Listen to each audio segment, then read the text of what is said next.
Alright, pre-AP, we're on to invertebrates, part 3 through 5, so here we go. Have you a highlighter and a pen?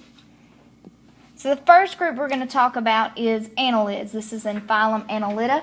Please highlight these are segmented worms, which means annelid basically means fused rings because they all look like they have rings around them.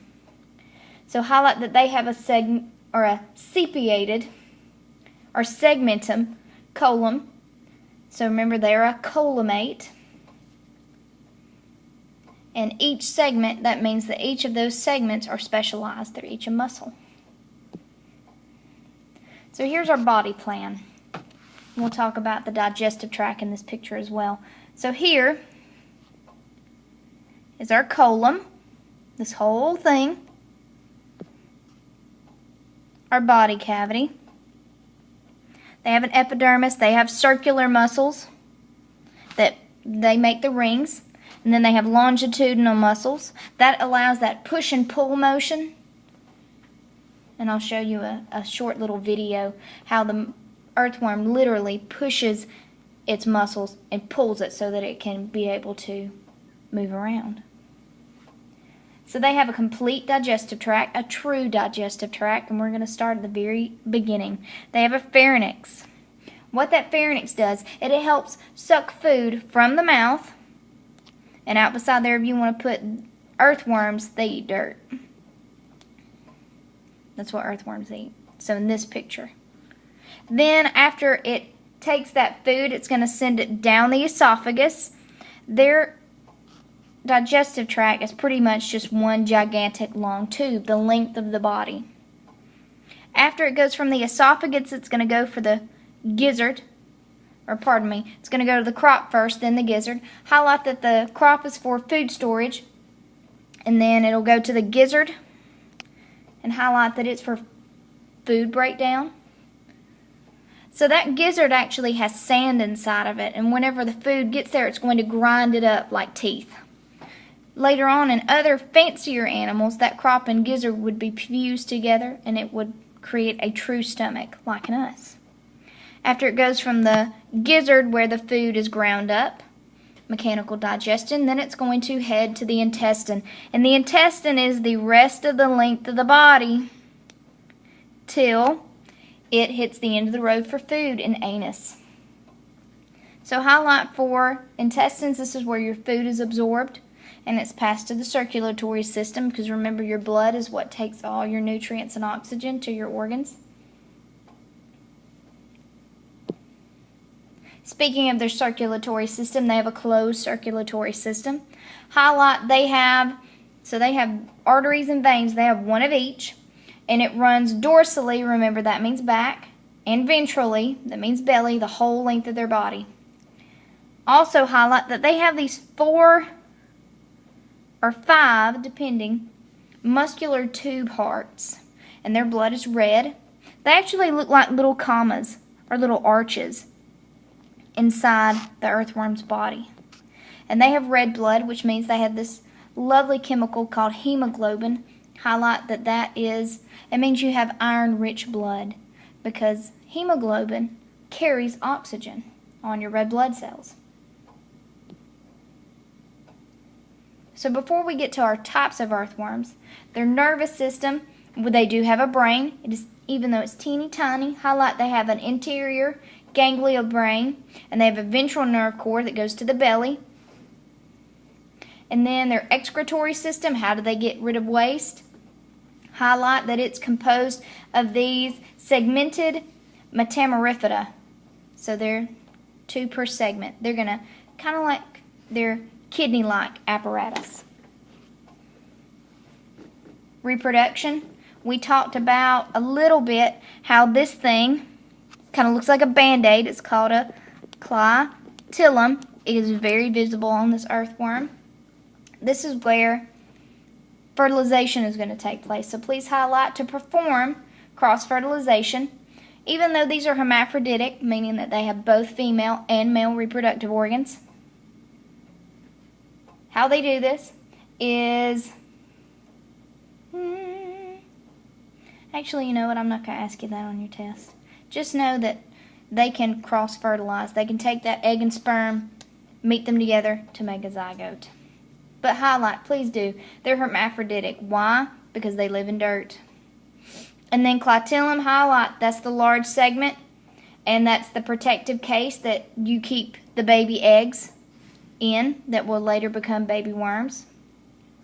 Later on, they're going to lay those eggs in front of the clitellum.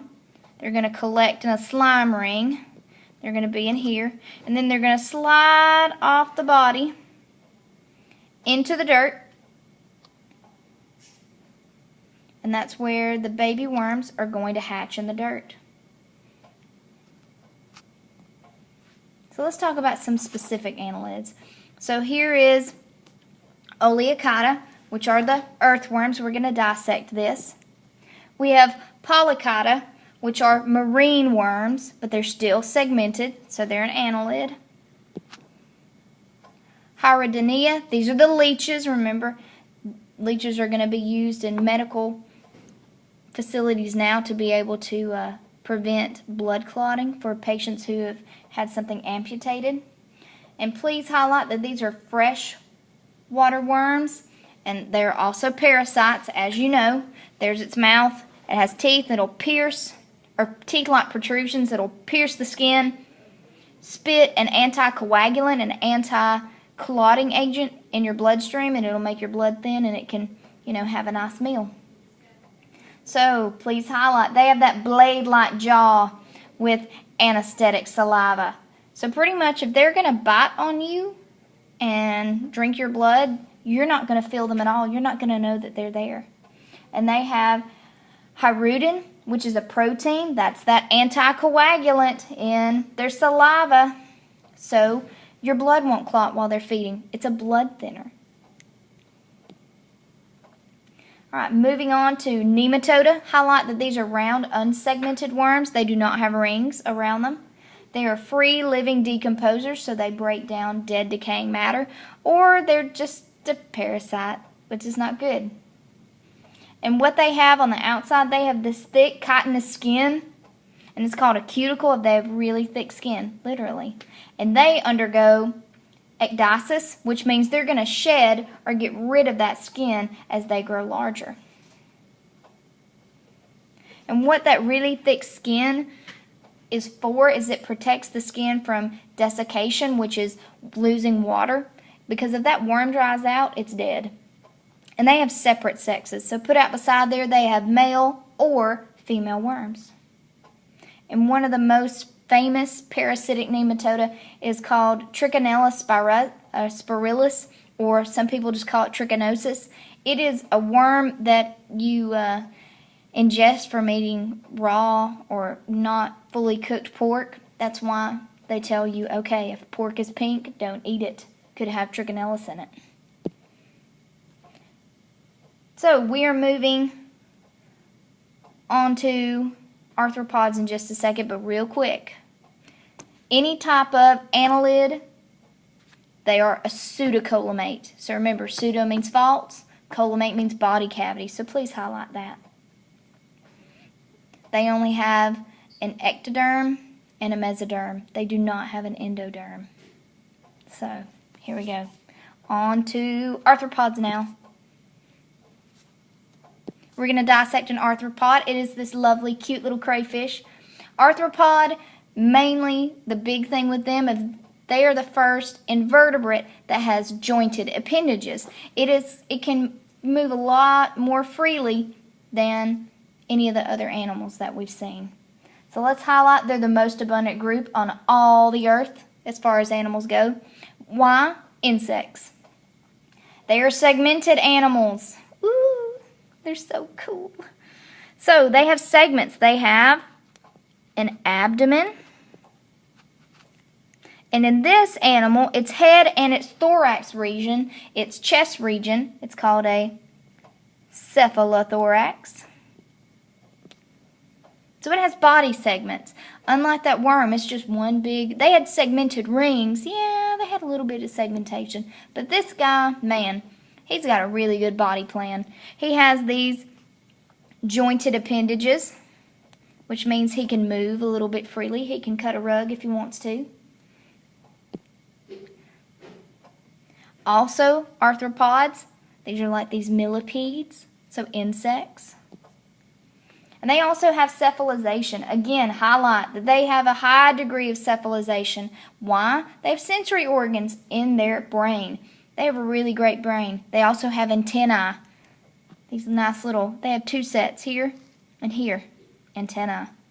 They're there for sensory. They have really great eyeballs. They see a lot better than any of our organisms so far. They also have really great mouth parts that are for chewing. So maxillas. So before I get to their circulatory system real quick, they actually have an exoskeleton. Out beside exoskeleton, put crunchy. If you were to step on this animal, it would be crunchy. It would go crunch. And it's made of cotton. Remember, cotton is a very thick, great material that allows that animal not to dry out, go through desiccation, or it also protects it. It's like a suit of armor. So put out beside their suit of armor.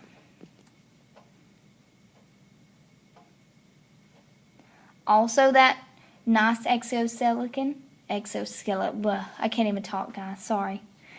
That exoskeleton is an attachment point for muscles. So they don't have bones. So it attaches to their exoskeleton. And they undergo ecdysis. So all that means is they're going to molt. They're going to shed that exoskeleton from time to time so it can grow larger. Because it only grows as large as their exoskeleton will let them. Their circulatory system, they have an open one. Which, remember, highlight no blood vessels. It just bathes the blood all over those organs and then travels back to the heart.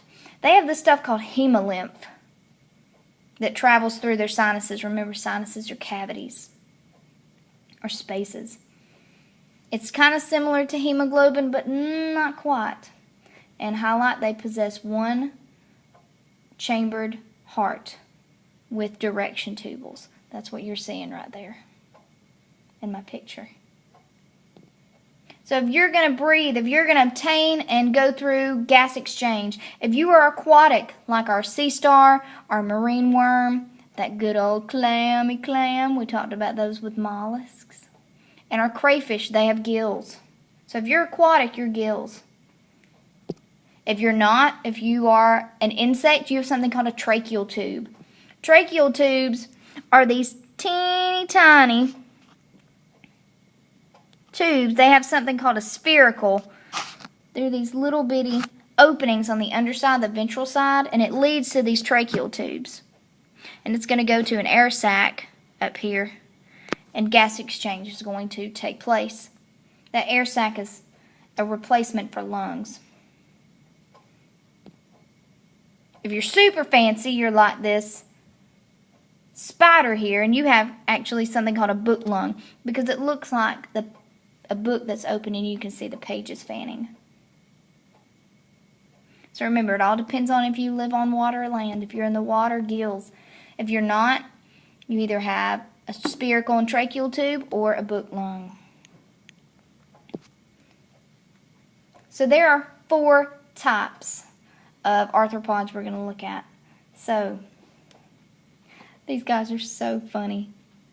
These are called callirophores. These are fanged arthropods. These are things like ticks, spiders, mites, scorpions, and this horseshoe crab. Those things are so scary to me. I just think, oh my goodness. Horseshoe crabs are actually a living fossil. They are from way back when, and they just never went out of style. So highlight, they have no antennae, they have 8 legs, and they have 2 body parts. They also have a cephalothorax. Out beside cephalothorax, please write that this is head, the head region, plus the thorax region, the chest region. So that's cephalothorax. And they have an abdomen. Also highlight, they have multiple eyes. They're compound eyes. They're really complicated. They're right here. Little eyeball. These guys are so scary. It's hard to look at them. Ooh. They have a book lung for respiration. And they have these things called spinnerets, which help them kind of move around. Moving on. Again, scorpions. Remember, scorpions do have venom inside their tail. They're there to stun their prey so that they can eat it easier. So if we look at myriapods, these are things like millipedes and centipedes. And they belong to the class Diplota, which means that they have 2 pairs of little bitty walking legs per segment. And they're so cute. And everybody thinks that millipedes and centipedes are poisonous. They're not. They're actually really important. They're decomposers. If we look at centipedes, even though he looks scary, he's part of Chilopoda, which means that they have 1 pair of walking legs per segment. Now, this little guy, unlike his friend the millipede, he is actually poisonous. He's a carnivore too. And those pincers on the tail, they're kind of like a scorpion. They stun their prey. So this one is harmful. Hexapoda, remember hex means 6, so it has 6 legs. These are your insects, so hexapoda. So remember, just like you know, most can fly. So highlight, if they have wings, there's 2 pairs of wings. And they're made of a thin layer of cotton. They have millipigma tubes. Those are their kidneys. They have tracheal tubes like we talked about. And if you are an insect, remember, go ahead and write out beside insects, put their body structure. Unlike our crayfish and those horseshoe crabs and things like that, they have 3 body regions. They have a head, a thorax, and an abdomen. They're super duper specialized. They have 3 body segments, not just 2. That head is separate from that thorax. And if you're an insect, you can go through 2 types of metamorphosis. You could go through incomplete metamorphosis. This is where you have something called a nymph. It's a baby that looks like the adult. Unlike my picture here, these are put you in an example out beside incomplete metamorphosis. These are things like grasshoppers.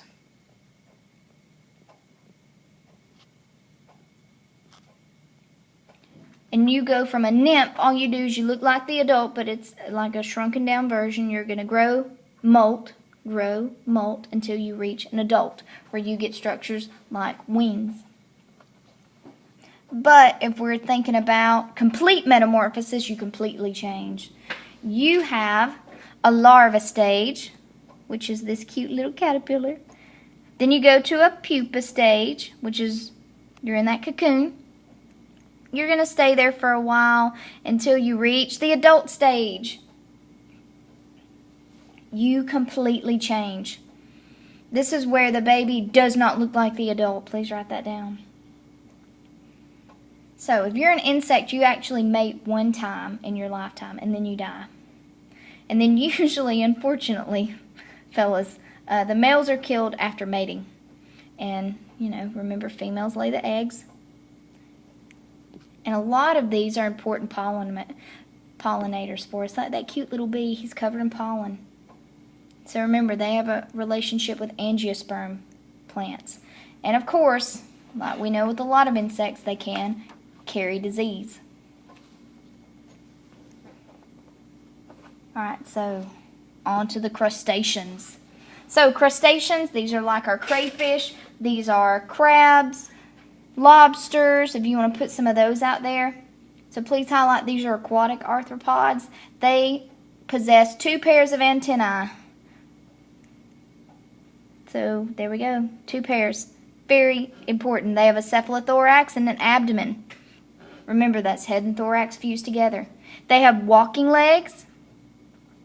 And I bet you can't guess what those are for. Oh yeah, good job guys. They are for walking. Swimmerettes. Whoa, true to the name, helps them swim. They actually can swim backwards. It's pretty awesome. So they're in the abdomen region, the swimmerettes. Cephalothorax, they get the walking legs. They also have this beautiful exoskeleton. It's called a carapace. So highlight that, carapace. It's part of their exoskeleton. And they usually have these two large pincers at the very front of their body. That's for grabbing prey. Some people call them chelipeds. They're so cute. And crayfish are very aggressive. Super aggressive. I'll show you a crayfish fight tomorrow. And they actually have this thing called a green gland. We're going to find this inside of our crayfish. Please highlight that's like a kidney. It's there for nitrogenous waste. And then on to our last one, echinoderm. So remember, like we talked about, echine means what? Ooh, spiny. Derm means skin. It doesn't have to be super duper pokey like that sea urchin. They just have to look a little bit, you know, spiny skin. They have to look a little bit pokey. So highlight, these are echinodermata. These are starfish, sea urchins, sea cucumbers, sand dollars, and sea biscuits. We are not talking about the horse sea biscuit. So inside of each of these animals, they have an internal calcium carbonate skeleton, which means as the animal grows, it's composed of living cells, and it's going to grow with them.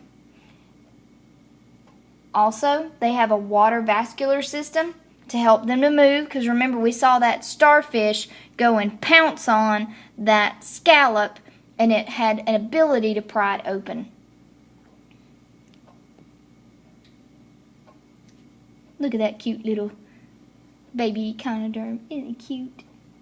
Alright, so they have 3 parts. They have a madreporite. This is the mother pore, which is the opening to the inside of that starfish. That's where it took that scallop. It has 2 feet. It was allowing it to grab onto the scallop so it could eat it. And then a ring canal, which allows it to connect to all of those 5 legs. So during the juvenile stage, the young portion of an echinoderm's life, it actually has bilateral symmetry. Why? Because it has a definite right and left side. But as it goes into an adult, it's actually, if we look back, it's radial. Why? Because you can draw a circle around it. This one's weird, but we can draw a circle around it.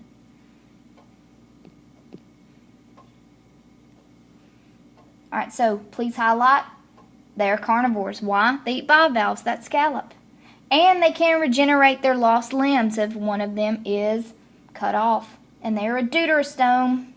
So remember, deuterostome, you actually develop your anus before your mouth. Alright guys, that's it for invertebrates. We're going to start vertebrates coming up soon. Things with a backbone. Alright, I hope that was helpful.